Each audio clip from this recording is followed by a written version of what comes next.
الحمد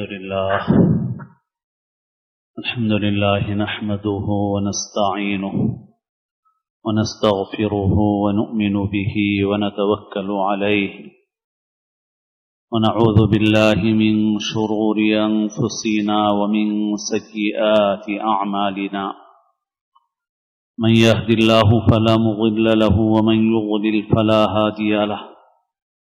نشهد أن لا إله إلا الله وحده لا شريك له ونشهد أن سيدنا ونبينا ومولانا محمدا عبده ورسوله صلى الله تعالى عليه وعلى آله وأصحابه وأتباعه وأزواجه وذرياته وبارك وسلم تسليما كثيرا كثيرا أما بعد.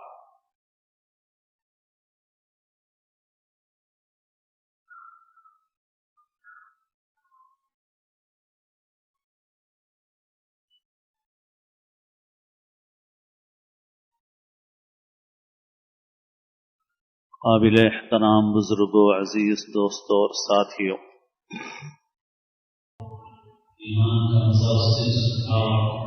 جو راضی ہے اس بات پر کہ اللہ اس کا رب ہے تو وہ اللہ کے ساتھ کسی کو شریک نہیں کرتا. وبالاسلام دینا، اور جس نے اسلام کو دین کے طور پر اپنے لیے پسند کر لیا، قبول کر لیا، وہ اس پر راضی ہے، دل سے، دل و جان سے راضی ہے کہ میرا دین اسلام ہے. دین کا کیا مطلب ہے؟ دین کا مطلب زندگی گزارنے کا پورا طریقہ ہے. اس میں تمام احکام شامل ہیں، اس میں وہ عقائد شامل ہیں جو غیب سے تعلق رکھتے ہیں، جو سوائے پیغمبر کے کوئی نہیں بتا سکتا. قبر میں کیا ہوگا یہ کوئی نہیں بتا سکتا، جنت میں کیا ہوگا، دوزخ میں کیا ہوگا، قیامت کے روز کیا ہوگا، کوئی نہیں بتا سکتا. یہ سب صرف پیغمبر نے بتایا ہم کو. اللہ نے پیغمبروں کو چنا اور ان کے ذریعے سے ہم کو بتایا اور ہم اس پر ایمان لائے. یؤمنون بالغیب، ہر چیز جو چھپی ہوئی ہے مگر پیغمبر نے خبر دی، ہم نے اسے مان لیا. تو ان چیزوں کو ماننا بھی ہے جو عقائد سے تعلق رکھتی ہیں، اور ان تمام باتوں کو ماننا ہے جو احکام سے تعلق رکھتی ہیں، جن کا تعلق شریعت کے احکام سے ہے، جن کا تعلق انسان کی چلتی پھرتی زندگی سے ہے، معاملات سے ہے، معاشرت سے ہے، سب کو ماننا. قرآن مجید میں اللہ تعالیٰ نے ارشاد فرمایا: فلا وربک لا یؤمنون حتی یحکموک فیما شجر بینہم. قسم ہے آپ کے رب کی، یہ لوگ ایمان والے نہیں ہو سکتے یہاں تک کہ اپنے آپس کے اختلافات میں آپ کو حکم مان لیں. اس وقت تک یہ ایمان والے نہیں ہو سکتے جب تک کہ آپ کو حکم نہ مانیں. اور پھر وہ بھی کیسا مانے؟ حتی یحکموک فیما شجر بینہم ثم لا یجدوا فی انفسہم حرجا مما قضیت. پھر جو آپ نے فیصلہ کیا ہے اس پر دل میں کوئی تنگی محسوس نہ کریں، یعنی آپ کے فیصلے کو دل اور جان سے تسلیم کریں، اندر سے مان لیں. ویسے نہیں جیسے حاکموں کا حکم مان لیا جاتا ہے،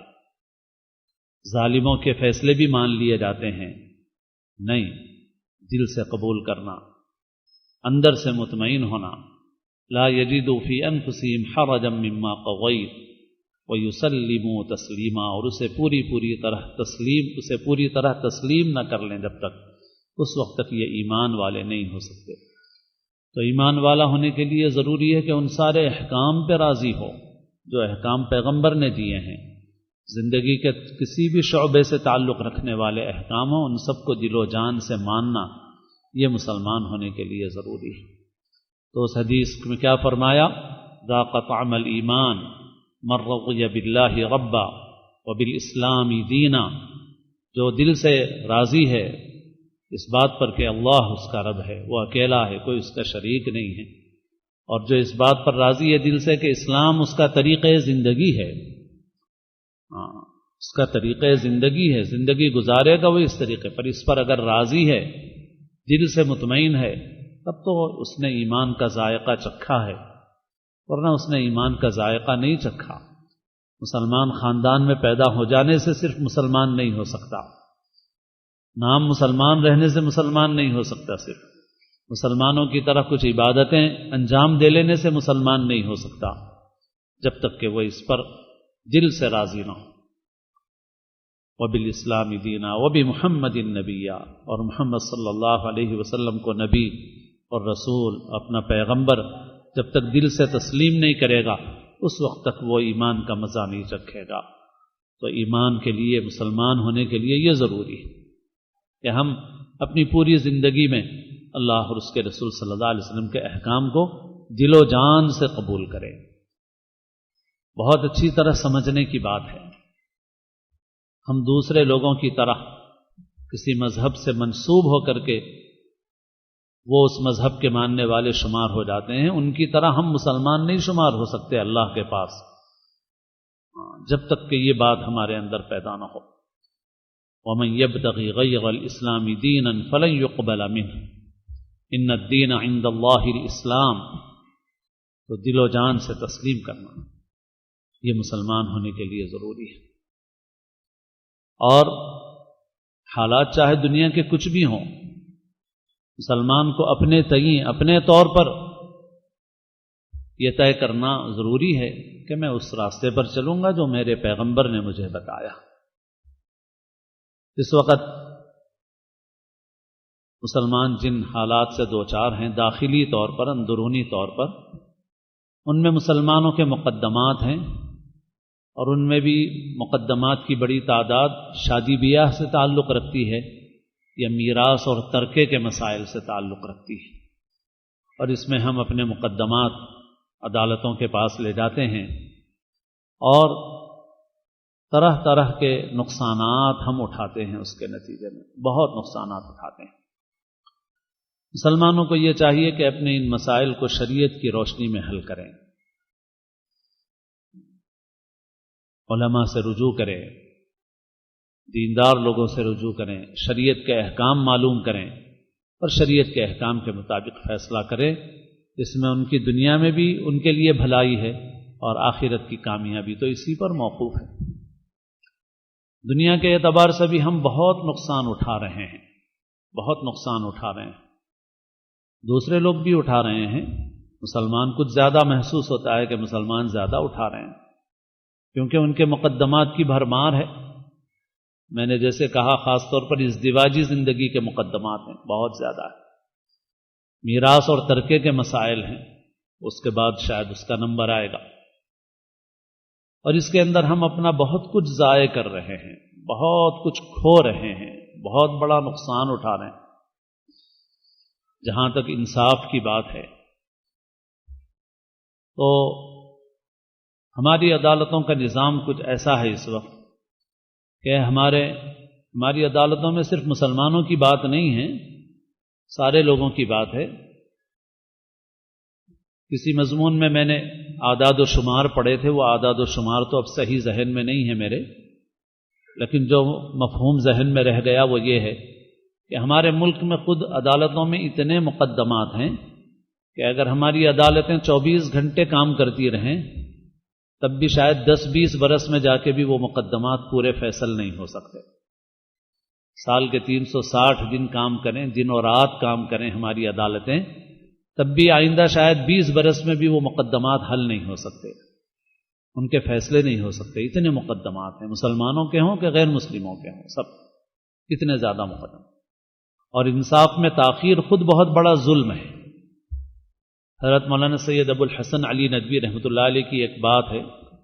حضرت نے فرمایا تھا کہ اگر کسی قوم کے اندر یہ دیکھنا ہو کہ انسانیت کتنی ہے اس قوم میں، انسانوں کے ساتھ کیسا سلوک روا رکھا جاتا ہے، انسانی حقوق کا کتنا پاس و لحاظ رکھا جاتا ہے، اگر آپ کو یہ دیکھنا ہے تو اس قوم کے دواخانے اور اس قوم کی عدالتوں کو دیکھیے۔ یہ دو جگہیں ہیں جہاں آپ کو معلوم ہوگا کہ اس قوم میں کتنی انسانیت ہے۔ آپ اس قوم کے دواخانوں کو دیکھیے کہ وہاں انسانوں کے ساتھ کیسا سلوک ہوتا ہے، اور وہاں کی عدالتوں کو دیکھیے کہ وہاں انسانوں کے ساتھ کیسا سلوک ہوتا ہے۔ اب ہم لوگ جانچیں، فکر کریں، اور ہم لوگوں کو ایک بات اور سمجھنے کی ہے مسلمان ہونے کی حیثیت سے. ہم لوگ بہت شکایت کرتے ہیں کہ بھئی ہمارے ساتھ حالات ایسے ہیں، ہمارے ساتھ حالات ایسے ہیں، لیکن اللہ نے ہمیں حضور پاک صلی اللہ علیہ وسلم کا امتی ہونے کی حیثیت سے، انبیاء کا وارث ہونے کی حیثیت سے ہمارے اوپر پوری انسانیت کی ذمہ داری رکھی ہے. ہم نے اس کی فکر نہیں کی. آج ہمارے لوگ مظلومانہ طور پر عدالتوں میں، جیلوں میں بند ہیں، بہت سے ہیں، بہت سے نوجوان ہیں فسادات کے نام پر. اور آپ تو ملک کی فضا دیکھ ہی رہے ہیں کہ کس طرح ظلم کی فضا چل رہی ہے. اور اللہ تعالیٰ ڈھیل دیتے ہیں ظالم کو، لیکن پھر اس کے بعد جب پکڑتے ہیں تو پھر اللہ کی پکڑ سے کوئی بچ نہیں سکتا. اور مقولہ ہے کہ کفر کے ساتھ حکومتیں چل سکتی ہیں، ظلم کے ساتھ نہیں چل سکتی. خیر، ہم اللہ سے رجوع کرتے ہیں کہ اللہ تعالی ہمیں اس ظلم سے نجات عطا فرمائے. تو بے شک ہمارے بہت سے لوگ مظلومانہ طور پر جیلوں میں بند ہیں، اور بہت سی کوششوں، محنتوں اور بہت بڑا پیسہ خرچ کرنے کے بعد کچھ لوگ رہا ہوتے رہتے ہیں، مقدمات حل ہوتے رہتے ہیں، اور کچھ لوگوں کی زندگی کے قیمتی 10-10 20-20 سال گزر جاتے ہیں جیلوں کے اندر، اور پھر اس کے بعد عدالتیں کہتی ہیں کہ یہ باعزت ان کو بری کیا جاتا ہے، لیکن اس 10-20 سال کا کوئی معاوضہ کوئی عدالت نہیں دے سکتی. 1 روپیہ بھی نہیں دیتے ہیں وہ تو. لیکن ہم لوگوں کو ایک نبیوں کا وارث ہونے کی حیثیت سے یہ جاننا ہے کہ مسلمانوں کے علاوہ بھی اس ملک کی جیلوں میں بہت سے کمزور لوگ ایسے ہیں جو قید ہیں. ایسے لوگ بھی ہیں جن پر چھوٹے سے مقدمات ہیں اور ان کے پاس 10-20 ہزار روپے دینے کے لیے نہیں ہیں، جرمانہ بھرنے کے لیے نہیں ہیں، ضمانت کے لیے نہیں ہیں، ان کی کارروائی کے لیے کوئی نہیں ہے، اور اس کے نتیجے میں بہت سارے لوگ قید ہیں. ایسے ہی دواخانوں کا جو حال ہے، اس سے صرف مسلمان 2-4 نہیں ہیں، سارے ہی لوگ 2-4 ہیں، سارے ہی انسان 2-4 ہیں. بلکہ اس وقت صحیح بات یہ ہے کہ پوری دنیا میں اس وقت جو سب سے بڑا مافیا ہے وہ طب کی لائن سے ہے، میڈیکل لائن سے ہے. اس وقت پوری دنیا میں جو سب سے زیادہ استحصال ہو رہا ہے، لوگوں کو لوٹا جا رہا ہے، لوگوں کا خون چوسا جا رہا ہے، جو سازشیں رچی جا رہی ہیں، وہ سب اسی راستے سے ہیں کہ انسانوں کو اس راستے سے پھنسایا جائے. تو بہرحال بات میں ایک بات یہ بھی عرض کر دی گئی. اصل بات یہ عرض کر رہا تھا کہ بھئی کسی قوم کی انسانیت کو دیکھنا ہے تو عدالتیں دیکھو اور دواخانے دیکھو. ہمارے دواخانوں کا جو حال ہے، ہمارے طبی نظام کا جو حال ہے، وہ ہمارے سامنے ہے، اور اسی طرح ہماری عدالتوں کی جو صورتحال ہے. اور ایسے میں اگر مسلمانوں کے دارالقضاء ہوں اور مسلمان اپنے مسائل حل کر لیں دارالقضاء کے ذریعے سے، مسلمان علماء کے ذریعے سے، تو نہ صرف یہ کہ اس میں ہمارا مسئلہ حل ہوگا، بلکہ یہ ہماری ایک حصہ داری ہوگی ملک کی خدمت میں، اس دیش کی خدمت میں. بہت سے موقعوں پر کبھی فتووں کو بدنام کیا جاتا ہے، کبھی دارالقضاء کو بدنام کیا جاتا ہے، اور خیر دوسرے تو یہ کام کریں گے ہی کریں گے، مگر اس وقت ہماری بات دوسروں سے نہیں ہے، ہماری بات اپنے آپ سے ہے کہ ہم لوگوں کو جو فائدہ ان سے اٹھانا چاہیے ہم کتنا اٹھا رہے ہیں. ہم مطمئن ہیں یا نہیں ہیں ان شرعی احکام پر، اس شرعی دارالقضاء پر ہمیں مطمئن ہونا ضروری. مختلف موقعوں پر بدنام کیا جاتا ہے، کچھ غلطیاں اپنی بھی ہوتی ہیں، کچھ دوسروں کی بھی ہوتی ہیں، اچھالا جاتا ہے، موضوع بنایا جاتا ہے، مگر یہ ہے کہ یہ کوئی متوازی نظام نہیں ہے. حکومت کے عدالتی نظام کے مقابلے میں کوئی نظام نہیں ہے یہ، بلکہ یہ ایک ایسا طریقہ ہے جو حکومت کے کام میں معاون ہے، مددگار ہے. چنانچہ واقف کار جو علماء ہیں انہوں نے بتایا کہ سپریم کورٹ کا بھی کوئی فیصلہ ایسا ہے جس میں سپریم کورٹ نے یہ کہا ہے کہ یہ جو دارالقضاء ہیں ان کو ہم بند اس لیے نہیں کریں گے کہ یہ 2 حیثیتوں سے ہمارے بڑے زبردست مددگار ہیں۔ ایک یہ ہے کہ یہ مفاہمتی ماحول میں فیصلہ کر لیتے ہیں، جس کی وجہ سے آپس میں لڑائی جھگڑے کم ہو جاتے ہیں، اور دوسرے یہ ہے کہ اس میں اخراجات بالکل نہیں کے برابر ہوتے ہیں لوگوں کے۔ اس وجہ سے یہ جو سسٹم ہے یہ ہمارے لیے مددگار ہے، ہمارا مد مقابل نہیں ہے یہ سسٹم۔ تو عدالت بھی، اور وہ بھی سپریم کورٹ کے جج بھی دل سے اس کو مان رہے ہیں کہ بھئی یہ نظام جو ہے یہ مفید ہے اور لوگوں کے کام آنے والا ہے، ہمارا مددگار ہے، مگر ہم لوگ اس سے فائدہ نہیں اٹھا رہے ہیں، اس لیے ہمارے مقدمات بھرے ہوئے ہیں، ہم اپنا پیسہ بھی ضائع کر رہے ہیں اور بہت کچھ نقصان اٹھا رہے ہیں، اس سے بہت کچھ نقصان اٹھا رہے ہیں۔ اور ہمارے معاشرے میں جو طلاق اور خلا کا بڑھتا ہوا رجحان ہے وہ بھی بہت قابل فکر ہے، بہت قابل فکر، اور اس کے جو اسباب شادی سے شروع ہوتے ہیں اس کا علاج بھی ضروری ہے، کیونکہ نکاح کے موقع پر جو اخراجات کا بوجھ لڑکی والوں پر ڈالا جاتا ہے وہ بھی بہت سے مقدمات کے طویل ہونے کا سبب بنتا ہے۔ اور خلا کا نظام تو میں عرض کرتا رہتا ہوں کہ ہندوستان بر صغیر کے لوگوں کو سمجھ میں نہیں آتا خلا کا نظام۔ اب مثال کے طور پہ یہاں خلا ہو یا طلاق ہو، لڑکے والے بعض اوقات یہ کہتے ہیں کہ بھائی ہم تو سارا سامان واپس کر دیے، ہم تو مہر بھی دے دیے، اب کیا ہے بھائی ہم کو کیوں پھنسایا جا رہا ہے؟ ٹھیک ہے صاحب، وہ سامان تو دکان سے نکلتے ہی قیمت اس کی گر گئی تھی، اور مہینے دو مہینے کے بعد جب جاتا ہے تو وہ کس قیمت کا رہ جاتا ہے آپ کو معلوم ہے، اور آپ نے مہر دے دیا جو ہمارے ملکوں میں تو برائے نام ہے۔ مہر تو اربوں سے پوچھو جا کے، مہر کیا ہوتا ہے یہ اربوں سے پوچھو، ہندوستان والوں کو کیا معلوم مہر کیا ہے، یہ تو چندے کی طرح دے دیتے ہیں کہ مہر جا کے اربوں سے پوچھو معلوم ہوگا مہر کیا ہوتا ہے۔ اور پھر آپ کہتے ہیں کہ صاحب ہم نے تو مہر دے دیا، ہم نے تو سامان دے دیا، اور جو آپ نے لاکھوں روپے غیر محسوس طریقے سے خرچ کروا دیے، شادی کی دعوت میں خرچ کروا دیے،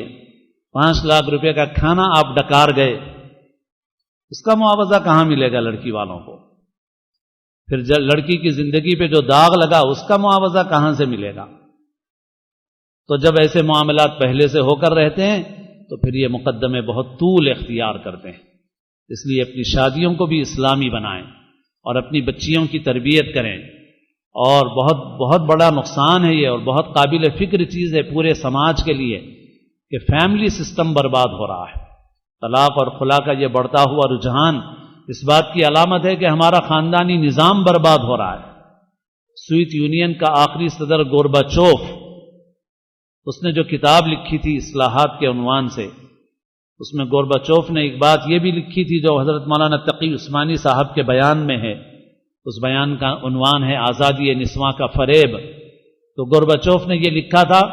کہ ہمیں اپنے ملک میں اصلاحات کرنا ہے، اور ان اصلاحات میں سے ایک اصلاح یہ بھی ہے کہ ہمیں یہ سوچنا ہے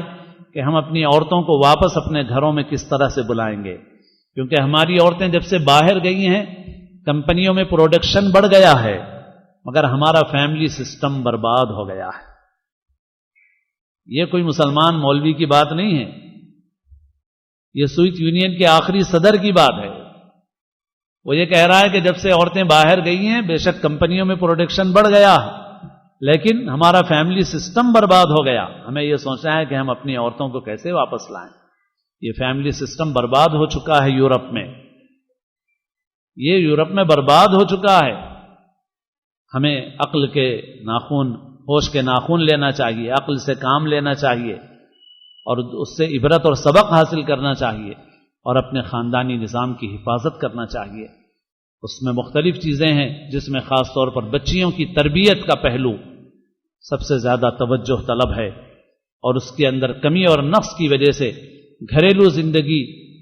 قبول نہیں ہو رہی ہے، اور اس کے نتیجے میں رشتے ٹوٹ رہے ہیں، بکھر رہے ہیں، مقدمات ہمارے وہاں جا رہے ہیں، اور اس کے نتیجے میں ہمارا مال اور پیسہ، ہمارا وقت، ہماری بہت ساری توانائیاں وہ ساری کی ساری صرف ہو جا رہی ہیں ایسے غلط کاموں کے اندر۔ اس وجہ سے ہم اللہ اور اس کے رسول صلی اللہ علیہ وسلم کی طرف رجوع کریں، تمام معاملات میں اس کے احکام کے پابند رہیں، نکاح بھی اسلامی احکام کے مطابق کریں، اور اسی طرح ازدواجی زندگی کے مسائل ہوں، میراث کی تقسیم کے مسائل ہوں، دیگر معاملات ہوں،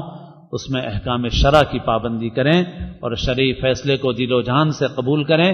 دنیا میں اگر اس کا بظاہر نقصان بھی نظر آئے گا آپ کو، تب بھی آخرت کے عذاب سے محفوظ رہیں گے اور آخرت کا اجر پائیں گے، اور دنیا میں بھی اللہ تعالیٰ بہتر بدلہ عطا فرمائے گا۔ جب بندہ کسی چیز کو چھوڑتا ہے اللہ کے لیے تو اللہ تعالیٰ اس کا بہتر بدلہ اس کو ضرور عطا فرماتے ہیں۔ اللہ تعالیٰ ہم سب کو سچا پکا مسلمان بنائے اور دین کی صحیح سمجھ نصیب فرمائے، اور دین کی تمام باتوں پر دل و جان سے یقین اللہ تعالیٰ ہمیں نصیب فرمائے۔